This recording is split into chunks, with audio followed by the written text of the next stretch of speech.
सभी को मेरा नमस्कार। स्वागत है आपका अपने YouTube चैनल प्रवीण ढूंढवा में। फिर हाजिर है एक और बड़ी अपडेट के साथ। इस वीडियो में बड़ी अपडेट है साथियों, हरियाणा में बेरोजगार युवाओं के लिए एक बड़ी खुशखबरी है।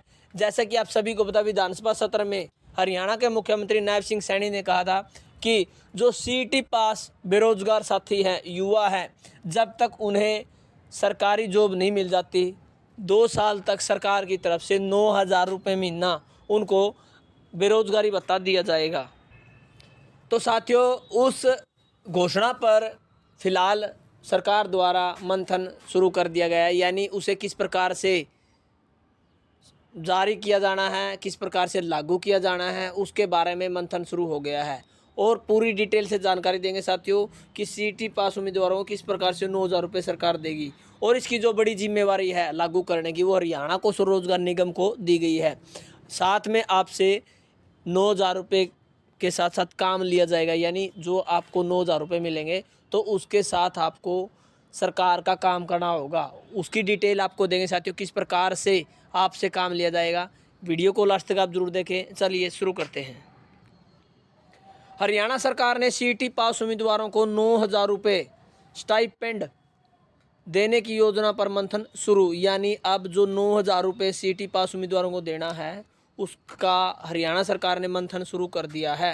9,000 रुपये के बदले काम करवाने का किया जाएगा प्रयास। HKRN को दिया पॉलिसी बनाने का जिम्मा, यानी हरियाणा को स्वरोजगार निगम को एक पॉलिसी बनाने का जिम्मा दिया है, जिसमें जो बेरोजगार युवा हैं और CET पास है, क्योंकि आप सभी को पता, जो आप फार्म अप्लाई करते हैं हरियाणा को स्वरोजगार निगम में, वहाँ पर एक ऑप्शन दिया गया है CET स्कोर। CET यदि आपका पास है, वेरीफाई हो जाता है, तो उस तरीके से उसी पॉलिसी में अमेंडमेंट करके बेरोजगार साथियों को हरियाणा को स्वरोजगार निगम के तहत जो 9,000 रुपये महीने की बात की गई है उसमें एडजस्ट किया जाएगा। जिस प्रकार से पहले सक्षम युवाओं से सरकारी विभागों में काम लिया जाता था और उन्हें प्रतिदिन या प्रति महीने के हिसाब से जो उनका बेरोजगारी भत्ता वो दिया जाता था। को स्वरोजगार निगम से लगे कर्मचारी अगर प्राइवेट में जाएंगे तो सरकार EPF का पैसा जमा कराएगी, यानी हरियाणा को स्वरोजगार निगम के जो भी कच्चे कर्मचारी किसी प्राइवेट सेक्टर में जाते हैं तो उनका जो EPF वो सरकार द्वारा जमा किया जाएगा। आप सभी को बता दें, हरियाणा सरकार ने CET पास उम्मीदवारों को 9,000 रुपये मासिक 2 साल तक स्टाइपेंड देने के योजना पर मंथन शुरू कर दिया है। राज्यपाल श्री बंडारू दत्तात्रेय ने गत विधानसभा स्तर में राज्यपाल अभिभाषण में यह घोषणा की थी, मगर तब इसकी योजना नहीं थी। जब दैनिक सवेरा ने मुख्यमंत्री नायब सिंह सैनी से पूछा था तो उन्होंने कहा था कि इसकी योजना बनाई जाएगी। अब मुख्यमंत्री के मुख्य प्रधान सचिव राजेश खुल्लर, मुख्य सचिव डॉक्टर विवेक जोशी, मानव संसाधन विभाग के प्रधान सचिव विजेंद्र कुमार और अन्य अधिकारियों की बुधवार को बैठक हुई। हरियाणा को स्वरोजगार निगम को कहा गया कि वह इसकी योजना बनाए।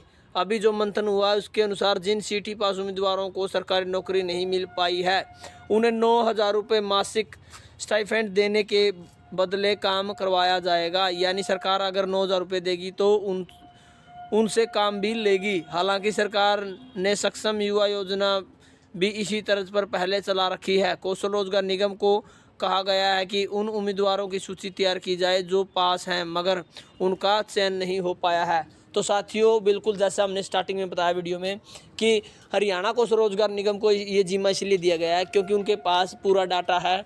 जो सरकार, जो हरियाणा को स्वरोजगार निगम के माध्यम से जो नौकरियां निकलती है उसमें CET पास उम्मीदवारों को प्राथमिकता दी गई है। और फिलहाल जो ये जिम्मा इसलिए दिया है क्योंकि उनके पास पूरा डाटा है और उन्हें पता है कि जो बेरोजगार साथी अभी मतलब सरकारी नौकरी में नहीं लगे हैं उनका डाटा किस प्रकार से एकत्रित किया जाना है। और तर्ज आपको पहले बताया किस तर्ज पर, जैसे सक्षम युवाओं को सरकार द्वारा काम दिया जाता था और साथ में विभागों की तरफ से अटेंडेंस आती थी और उसके बाद जो सक्षम युवा थे उनको बेरोजगारी भत्ता के साथ साथ काम का पैसा भी मिलता था। उसी तर्ज पर अब हरियाणा में युवाओं को जो सरकार द्वारा श्री माननीय राज्यपाल बंडारू दत्तात्रेय द्वारा विधानसभा के अभिभाषण में बताया गया था कि सरकार अब CET पास उम्मीदवारों को 9,000 रुपये महीना देने वाली है। फिलहाल सरकार ने मंथन शुरू कर दिया है। बड़े बड़े जो अधिकारी हैं जैसे कि राजेश खुल्लर जी हैं, अन्य जो भी प्रधान सचिव जोशी सर हैं उन सभी ने मंथन शुरू कर दिया। किस प्रकार से इसको अप्लाई करना है उसका जिम्मा हरियाणा कौशल रोजगार निगम को दे दिया गया है। तो ये अपडेट है साथियों जो आपको देने की आवश्यकता थी। अब इस वीडियो को आप ज़्यादा से ज़्यादा शेयर करें ताकि नए जो बेरोजगार साथी हैं उनको इस योजना के बारे में जानकारी मिले। धन्यवाद। वीडियो देखने के लिए आपका दिन शुभ हो।